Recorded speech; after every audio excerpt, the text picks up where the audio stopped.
A.J. Brown going on X and saying stuff after the game, basically saying just 2 receptions for 7 yards. If you're not welcomed, not listened to, quietly withdraw, don't make a scene, shrug your shoulders, and be on your way. Okay, that's not great. I don't like the way it's bolded either. All of it looks bad. But let's hear from Nick Sirianni on his response to one A.J. Brown. Obviously, A.J. is very important to this football team. You know, I know he wants to contribute. I know he wants to contribute and, you know, do the things that he's capable of doing. I question nothing about, you know, his desire to play great football, his desire of being a good teammate, his desire to be here. Okay. What's he going to say, I suppose? That's probably the right answer from one Nick Sirianni. But you said all these great things about the Eagles, kind of turned the tide on his boring statement last week. But if you have a disgruntled wide receiver, I mean, you're former That's what I want to know from Drew Brees. That right could be there. A problem. First off, I'll say this. I don't know A.J. Brown at all. Never met him. But I will say this. Every great receiver has the attitude that they are always open. Yep. And that they are a playmaker, they're a contributor, and they always want the ball. Like, I can point to 3 guys like Michael Thomas, better get him the ball. Jimmy Graham, better get him the ball. Jeremy Shockey, better get him the ball, or else they're not going to be happy.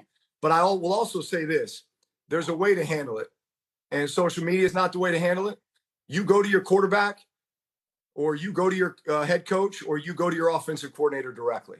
All right. And you guys have your ways, your mechanisms of being able to sort that thing out. For example, Jimmy Graham, if we were in a game and I knew that he wasn't getting the ball like he wanted, he'd walk by me and he'd say TDB. That means throw me the damn ball. Right. I knew what that meant. He didn't need to broadcast it. He didn't need to make a scene, but he knew, all right, I'm going to get that fixed. Plenty of times in a game, Mike Thomas, early on in the game, they're doubling him. Mike's getting frustrated. Got to go over to Mike. Hey, Mike, don't worry, man. We're going to make these guys pay in some other areas, and you're going to start getting these singles, and then we're going to go to work, all right? Sure enough, that's what happens, okay? Jeremy Shockey, man, we got to give him the ball within the first 10 plays of the game, or else he's going to be on edge, all right? And that's what I love about those guys, because they're so dang competitive, and they know they're difference makers, and that's the attitude that you love. Drew, I'm interjecting because here's where I'm coming in. Again, it's an assumption. We don't know for sure, in fairness to A.J. Brown and the Eagles. But what if A.J. Brown did go to the coach? What if he did go to the first-year offensive coordinator? What if he did go to Jalen Hurts? What if he did look at last year when he called you out, and then ultimately that led you to getting him the damn ball, and Jalen Hurts comes in the post-game press conference? Was that what y'all ordered into this year and played first take in the locker room, showing Drew Brees saying, yo, your offense is boring and you ain't utilizing everybody to the max, especially when the guy went out there and played like a man amongst boys in the second half against the Los Angeles Rams? What if he did all of that, Drew Brees, and still they were going out there being a bit passive, non-aggressive, not exploiting the weapons that they have available to them?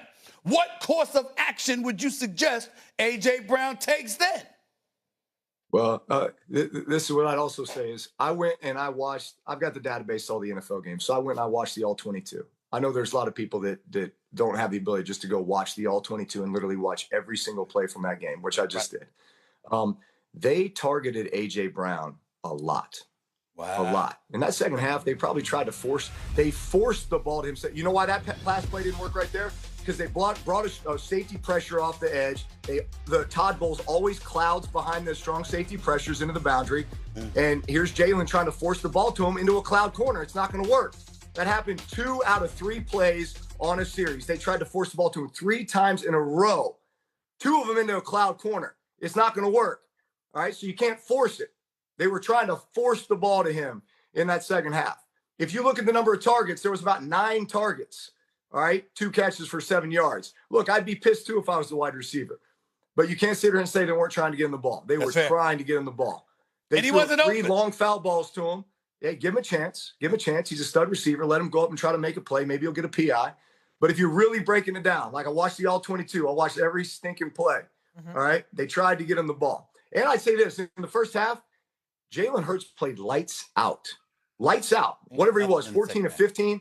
But like so rhythmic in his drop. Todd Bowles was lighting him up with pressure. They were getting to him every time. And man, he was just boom, boom, boom, finding the open guy. And they scored 24 points, right?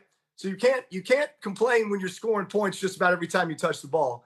But I recognize why he was frustrated, because you come out of the game, you're like, man, I didn't get a chance to touch the ball a lot. Well, they were trying to get him the ball. They were complaining too, Drew, because Jalen was 0 for 8 for 0 yards in the second half. But it's also that's because he was trying to force it to A.J. Brown. That's right. So it's also difficult. He just recognized, hey, I'm trying to get my guy the ball. Yeah. Got you. He was trying. It's also difficult when you're 4-0, right? This conversation would be completely different. Against some losses. Then everybody would be on TV saying, hey, they need to figure out how to get A.J. Brown the ball. Based on what Drew said, that was, there's an onus on the shoulders of A.J. Brown to be fair as well. They were trying to get you the ball, and you didn't get it done. See, but the prism that we look, and I'm with Drew. Me and Drew play the same era. You do what you need to do. The prism that we look through, though, is not the same one that A.J. Brown or these receivers are going to look through. Especially 2 weeks ago when you went to me and I took over the game, literally. So it's difficult because of the 4-0 record to say that about A.J. Brown. And the thing that he needs to understand is we are not going to get to where we're trying to go without you eventually ascending and being the guy we know you are. But he looking at Puka Nacua catch 13 passes. Right. He's looking at all of this stuff around the league, so that matters as well. Drew Brees, A+ segment, big time, A+ segment, wardrobe.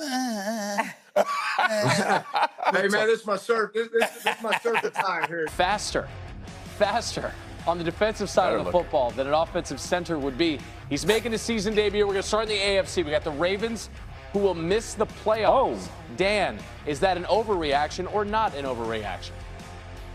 Still an overreaction, though I understand the question. They don't look good. They're banged up. They're down, I think, 7 starters on the defensive side of the ball, and Lamar Jackson is injured. All that sounds really bad, but it doesn't look like the Bengals are going to be a problem. It doesn't look like the Browns are going to be a problem, and the Steelers are doing this thing where they always race out to a hot start, and then, they kind of fizzle in the second half. I don't think that's off the table. Ravens, I just think, still too good to write off at this point. They have a lot of work to do, but I think when they're healthy, they're still a team that can reel off 8-9 wins in a row and get right back in this thing. Yeah, I think their issues on defense aren't just with health, although those are the biggest issues, but the remaining question is how injured is Lamar Jackson. So if Lamar Jackson is going to be healthy enough to be some version close to his normal self right now, which seems like always MVP caliber, this team still has almost all their division games in front of them and a chance to get back and possibly win this division. So I think it is an overreaction to think that they're completely out of it, but I would be nervous if I were a Ravens fan. Yeah. What did we just see right out of the gate? Out of the gate. Just reaching across the aisle. Making it happen. Agreeing. Yeah, I like this new guy. What about this second one here? I thought there was more to this question. There's not. The Giants are cursed. Dan, overreaction or not an overreaction? I mean, I don't necessarily believe in curses, but so I guess I'll say overreaction. But man, what is going on there? They have all the good feelings about the new quarterback, the rookie quarterback, and it comes with a season-ending injury to your top wide receiver. If you're the Giants over the past decade, you have to feel like nothing has gone right, and they've lost as many games as any team in that stretch. Look, I just feel like it's wrong to say they're cursed. I think Malik Neighbors' injury really is a massive bummer, but I think Jackson Dart showed a lot to be encouraged about. And frankly, long term, if you're worried about shaking any kind of perceived curse, getting quarterback right is the first step. Doesn't the curse have to start somewhere, though? I don't know what would have happened. Was it one of those 2 Super Bowls that they won in the last decade that they probably should not have won that made them cursed? Yeah. I'm not sure. The curse of Tom Coughlin. I got you. Yeah, I don't know. I mean, I think this is more than anything, they've been kind of poorly run, which I guess is a version of a curse, but they seem to have a quarterback they're excited about that can dance also, so they're not cursed. He can dance a little bit, yep. All right, we got those TikTok dances. We got a friendly edition so far of overreactions today. Dan and Jeff usually disagree. Okay, we're going to see if we can get a little discord. We're going to sow some seeds of it. Let's create a conversation. 4 weeks into the season. So, Dan, give us the storyline that we are underreacting to so far. You guys know the Jacksonville Jaguars are 3-1? Let's go. Tied for first place with the Colts. That to me is something that isn't getting a lot of attention. And I don't know necessarily how they're doing it, because right now their offense seems like it is still a mess. But I guess they're playing good defense and, getting a break or two here and there. But, I mean, this is a first-year coach and Liam Cohen who's hot out of the gate. And if the offense does come together, right now I feel like it only has one direction to go. I wonder if this is a team we're going to be talking about here for the next few months. Yeah, well, you want to know how they're doing it is with a bunch of turnovers. And if you want people to disagree, then this is the right team to talk about because you can look at Robert Saleh and Liam Cohen after the game. They were fighting. So if you want to fight, you can have them fight. But Dan and I are not going to disagree. We are demonstrating unity and love for one another and love for football. So don't hate. You guys trying to make us fight. But yeah, I mean, I'm not paying attention to the Jaguars till, I don't know, if they keep doing this week 9 and 10, then we'll have this conversation. Do you have Jaguars, a team they have not 13 named the Jags? takeaways already. They had 9 all of last year. So something has changed there. Nick, do you have a team that we're underappreciating or underreacting to this early in the season? Yeah, the team of Dan Graziano and Dominique Foxworth. I don't feel like this team is getting a ton of appreciation. Honestly, the Dan and Dom connection. He kind of nailed that. Dom and Dan, yeah.